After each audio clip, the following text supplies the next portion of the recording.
Meu Senhor e meu Deus, creio firmemente que estás aqui, que me vês e que me ouves. Adoro-vos com profunda reverência. Peço-vos perdão dos meus pecados e graça para fazer com fruto este tempo de oração. Minha Mãe Imaculada, São José, meu Pai e Senhor, anjos da minha guarda, intercedei por mim. Há histórias que nós ouvimos e que começam logo a meio, ou mesmo já a chegar ao final da história. É o caso da história do santo que hoje estamos a celebrar, hoje que é dia 17 de outubro, Santo Inácio de Antioquia. E hoje, Senhor, nestes 10 minutos de oração que faço junto de Ti, queria olhar para esta história deste Teu santo, o Santo Inácio, que viveu no primeiro século, bem próximo dos apóstolos, e a partir daí também, olhando para a vida dele, meditar alguns aspectos da minha relação contigo e de como é que posso eu, então, também seguir o exemplo deste grande santo. E esta história de Santo Inácio, nós conhecemos-la numa fase já mais tardia, já, digamos, no pôr do sol da sua vida, em que o que nós conhecemos dele, do seu pensamento, das suas preocupações, dá-se já, sobretudo, quando está preso, quando está a caminho de Roma, onde vai ser martirizado e executado exemplarmente, porque, no fundo, o imperador havia mandado um decreto, o imperador Trajano, a dizer que todos os cristãos deviam prestar culto aos deuses pagãos, como toda a gente, ao qual Santo Inácio não quis então vergar-se. E assim, depois, exemplarmente foi enviado para Roma para ser martirizado.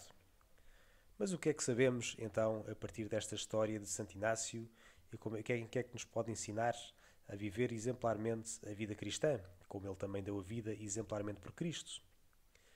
Primeiro, um mártir é sempre o testemunho de alguém que põe Deus em primeiro lugar, acima até da própria vida. Por isso hoje, Jesus, queria começar por me perguntar a mim mesmo, diante de Ti, se de facto tenho-te como a primeira coisa da minha vida, com muita crueza. Será que quando eu for confrontado com desafios como os que Santo Inácio foi colocado, será que também eu responderia a verdade? Será que também eu te escolheria a ti? Se calhar hoje, ao contrário do tempo de Santo Inácio, não haveria um imperador que me iria pedir para sacrificar a ídolos de barro ou de madeira ou daquilo que são feitos. Mas por outro lado, também, hoje podemos ser chamados a testemunhar a verdade diante de outros ídolos ou ideologias que tantas vezes podem aparecer no nosso caminho. Sejam esses ídolos ou ideologias, a ideologia de género, uma visão antropológica do homem que não vai de acordo nem com a natureza, nem com a razão, nem com a revelação cristã. Sejam eles a visão do matrimónio completamente desvirtuada do seu sentido. Sejam eles tantas coisas que nos podem estar a querer desviar de Ti, Jesus. Dá-me a fortaleza, peço-te, para que quando for chamado a testemunhar, como foram os Teus mártires, para responder sempre a verdade e com muita caridade para com aqueles que me vêm confrontar. Peço-te, Jesus, que me dês essa virtude da fortaleza para quando vier a tribulação possa testemunhar quem Tu és e qual é a Tua vontade. E foi por não se vergar diante dos ídolos que Santo Inácio foi preso e levado até Roma, numa longa viagem.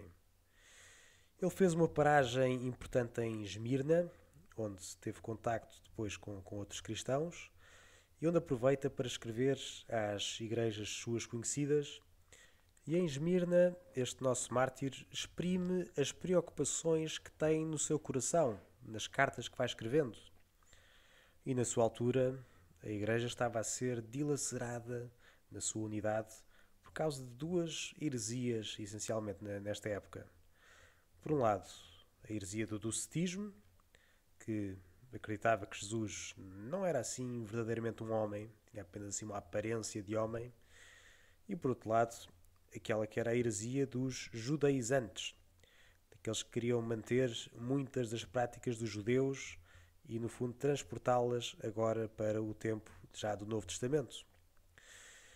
E assim Santo Inácio escrevia para exortar no caminho certo, o caminho da ortodoxia, o caminho da verdadeira doutrina de Jesus. E sabendo agora eu isto sobre Santo Inácio, Jesus, esta preocupação que ele tinha também de lutar pela unidade da Igreja, queria também perguntar-me diante de ti como é que está a minha colaboração, como é que está a minha oração para fortalecer a nossa Igreja, para fortalecer a união com os bispos, para nos fortalecer bem à volta daquilo que é a doutrina de Jesus, que nos ensinou e que passou pelos apóstolos. Como é que estou eu diante disso? Pois, Jesus, eu sei que é fácil por vezes.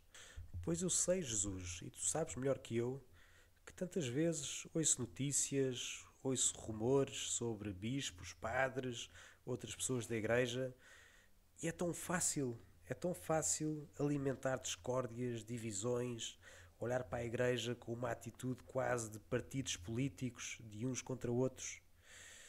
E por isso pergunto-me, como é que eu estou a construir a unidade da Igreja? Como é que eu estou a colaborar com o meu bispo, aquele que de facto foi confiado para dirigir esta igreja local onde eu estou? Como é que eu estou também a ajudar, a dar-lhe a informação certa para que ele possa decidir de uma forma correta, exprimir também as minhas preocupações, exprimir também aquilo que posso ver como abusos que acho que devem ser também corrigidos e denunciados? E ao mesmo tempo, como é que estou a encorajar quando vejo algo de bom? Como é que eu estou a ajudar o meu bispo e os meus pastores a serem bons guias e bons construtores da unidade na igreja? Porque se é verdade que é bom rezarmos por eles, também é bom com a nossa ação fazer com que possam ser melhores pastores e cumprir melhor a sua função, e precisam mesmo do nosso apoio. Faz, Jesus, que eu não beba água de charcos e não fique simplesmente à flor da pele em algumas opiniões que ouço sobre estes assuntos. Faz como Santo Inácio que eu seja um construtor da unidade na Igreja e que o foi também combatendo tudo aquilo que eram os erros que estavam à volta para centrarmos no essencial, centrarmos no Bispo, centrarmos na Eucaristia, que era o caminho que Santo Inácio tanto sublinhava. Por último, Santo Inácio continuou o seu caminho até Roma, mas deixou-nos este legado de conhecermos, de facto, as preocupações de um bispo deste primeiro século e esta sua grande preocupação que tinha pela unidade à volta do bispo e a unidade à volta da Eucaristia e a unidade da Igreja contra todos os erros que a vinham também assaltar. Pelo que, Jesus, é isso que eu te peço. Ajuda-me a ser um construtor da unidade. Ajuda-me também a formar-me, a instruir-me, a conhecer melhor a tua vontade, a conhecer melhor a tua Igreja, para que possa dirigir então os meus esforços e aqueles que estão à minha volta mais perto do teu coração, mais perto daquilo que é a tua vontade. Como dizia o Santo Inácio, numa carta que escreveu aos Magnésios, procurai manter-vos firmes nos ensinamentos do Senhor e dos apóstolos, para que prospere tudo o que fizerdes na carne e no espírito, na fé e no amor, no Filho, no Pai e no Espírito, no princípio e no fim, unidos ao vosso digníssimo Bispo e à preciosa coroa espiritual formada pelos vossos presbíteros e diáconos segundo Deus. Sejam submissos ao Bispo e também uns aos outros, assim como Jesus Cristo se submeteu na carne ao Pai e os apóstolos se submeteram a Cristo, ao Pai e ao Espírito, a fim de que haja união, tanto física como espiritual. Nestes tempos difíceis, Jesus, é isto que te peço. Ajuda-me a ser construtor de unidade na verdade e na caridade.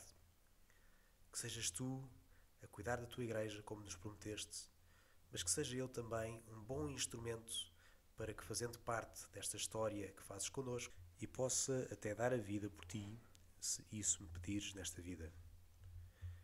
Dou-te graças, Senhor meu Deus, pelos bons propósitos, afetos e inspirações que me comunicaste nesta meditação.